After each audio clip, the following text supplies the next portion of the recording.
မင်္ဂလာပေါင်းနဲ့ပြည့်စုံပါသေးလို့ဦးကနှုတ်ခွန်းဆက်တာပါတယ်ဒီညီမလေးလားညီလေးလားမသိမေးထားတဲ့မိကွန်းလေးကိုဦးကဖြည့်ပေးပါမယ်မြန်မာနိုင်ငံရတဲ့ဘွဲလက်မှတ်ကနော်ဘယ်နိုင်ငံမှအတိအမှတ်ပြုလို့လဲပေါ့နော်နိုင်ငံခြားရတဲ့ဘွဲလက်မှတ်ဆိုအတိအမှတ်ပြုတယ်အစိုးရကတာဝန်မဟုတ်ဘူးလားအစိုးရကိုနောက်မှဥပြောပြမယ်အခုလောလောဆယ်မှာဒီအကောင့်ပိုင်ရှင်ညီမလေးပဲဖြစ်ညီလေးပဲဖြစ်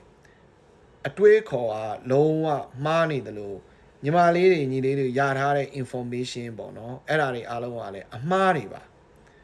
နော်အဲ့တော့ဒီလိုအမှားမျိုး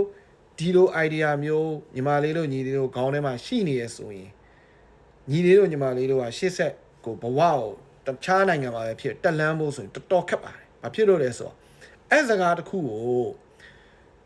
ညီလေးတို့ညီမလေးတို့ကနိုင်ငံခြားရောက်သေးပဲဖြစ်သူများနိုင်ငံရဲ့ပညာရေးစနစ်နဲ့သူများနိုင်ငံသားရဲ့ရှေ့မှာတွားပြောရင်သူတို့ဝိုင်းရီပါလိမ့်မယ်ဝိုင်းရီညီမလေးတို့ညီလေးတို့အဆက်ကွဲပါလိမ့်မယ်ဘာဖြစ်လို့လဲဆိုတော့ကိုယ်နိုင်ငံရဲ့အကြောင်းကိုသေချာမသိဘဲနဲ့ကိုယ်နိုင်ငံကိုအထင်သေးနေလို့ပါပဲ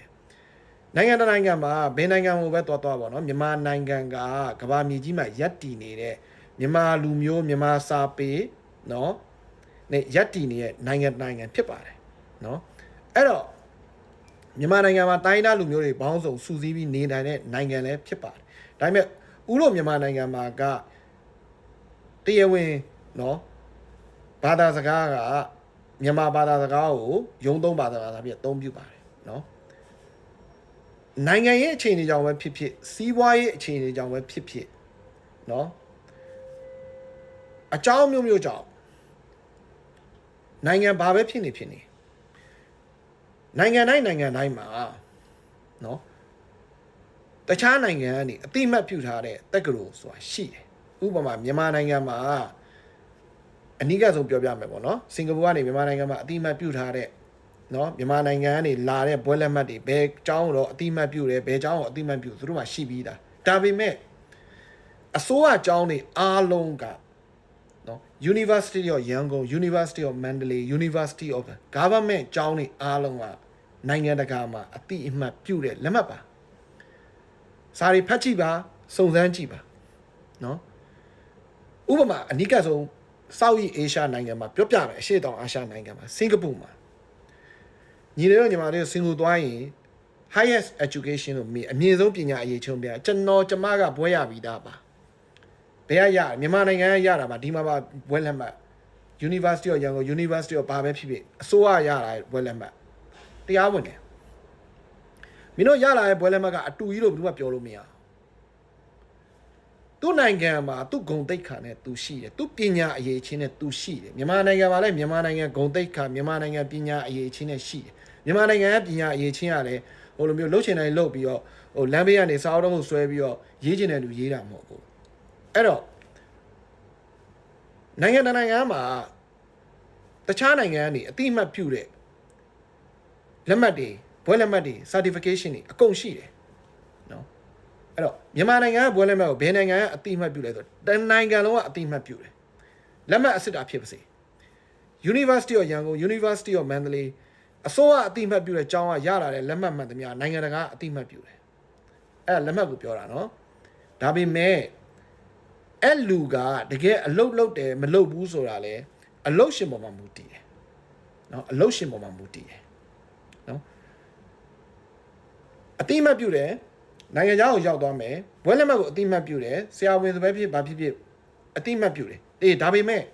သူတို့နိုင်ငံမှာသွားလို့ရင်သူတို့နိုင်ငံ regulation အရာသူတို့နိုင်ငံသားက first okay citizen is first okayအဲ့တော့သူတို့နိုင်ငံမှာဘွဲရတဲ့လူကသူတို့နိုင်ငံပညာရေးကိုသူတို့သင်ထားတဲ့အတွက်သူတို့က first priority เนาะသူတို့က first priority ယုံကြည်မှုရတယ်အားကိုးမှုရတယ်အဲ့တော့ဥရောမြန်မာနိုင်ငံကသွားလို့ engineer ပဲဖြစ် nurse ပဲဖြစ်ဆရာဝန်ပဲဖြစ်ကအနည်းဆုံးသူတို့ရ assistant အနေနဲ့တစ်နှစ်တန်နေသူတို့နိုင်ငံရဲ့နည်းပညာကို familiar ဖြစ်အောင်အလုံးစုံထားကြတယ်ပြီးမှနော်သူတို့နိုင်ငံရဲ့ system တွေအားလုံးသိပြီဆိုမှသူတို့ပေးခြင်းတဲ့ຢာတို့ကိုပေးတယ်ဒါက အလုပ်နဲ့သက်ဆိုင်တာအလုပ်ကိုဥကမပြောဘူးပညာရေးကိုပြောညီမလေးတို့ညီလေးတို့တွေးရမှားနေမြန်မာနိုင်ငံဘွဲလဲမှာနိုင်ငံတကာဘယ်နိုင်ငံကအပြုပြုရတယ်ဆိုနိုင်ငံတိုင်းက approve ဖြစ်တယ်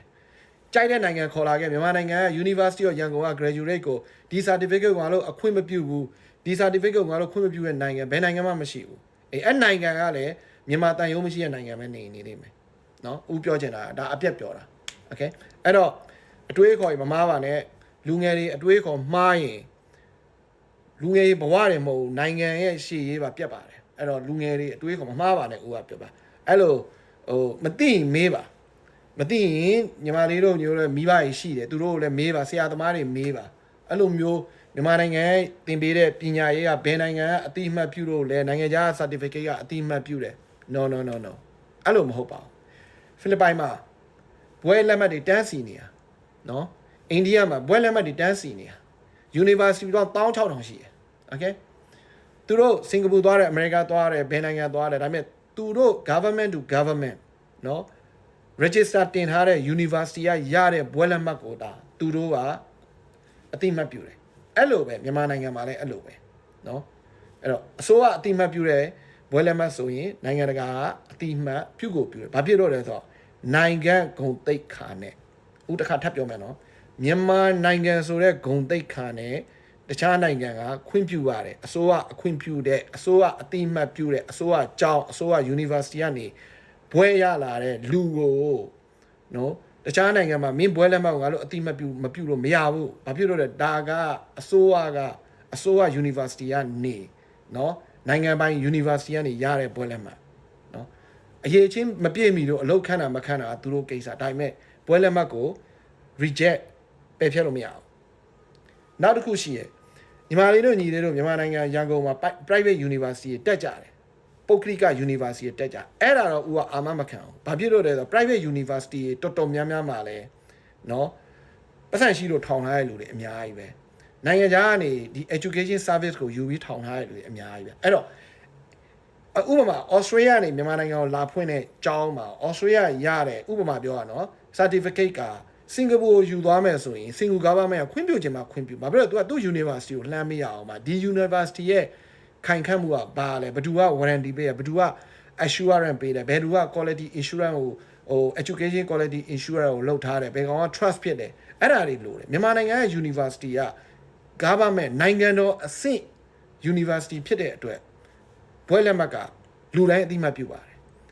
အရေးချင်းမရှိလို့အလုပ်မရရင်တော့မရမယ်ဘွဲလက်မှတ်ကတော့အတိအမှတ်ပြုတယ်အဲ့ဒါတော့ရုံလုံးဝရုံเนาะအဲ့တော့ဒီအမြင်မားတွေအတွေးမားတွေကိုဖယ်လိုက်အခုစဉ်းစားအခုဦးပြောတဲ့စကားကိုရုံမြန်မာနိုင်ငံမှာဘွဲရအောင်အစိုးရအကြောင်းမှာဘွဲရအောင်တက်ကြည့်နိုင်ငံတော်အကြောင်းမှာတက်ကြည့်ဘွဲလက်မှတ်ကိုကင်ပြီးတော့နိုင်ငံတကာသွားကြည့်အတိအမှတ်မပြုရင်ကြိုက်တယ်လို့ပြောเนาะအတိအမှတ်မပြုဘူးမလားအနည်းစားရမြန်မာတန်ရုံးမှာသွားပြီးပြောလို့ရတယ်မင်းတို့နိုင်ငံကဘွဲလက်မှတ်အစိုးရ University အတိအမှတ်ပြုလို့ပြောလို့ရတယ်ဘယ်တော့မှမရှိ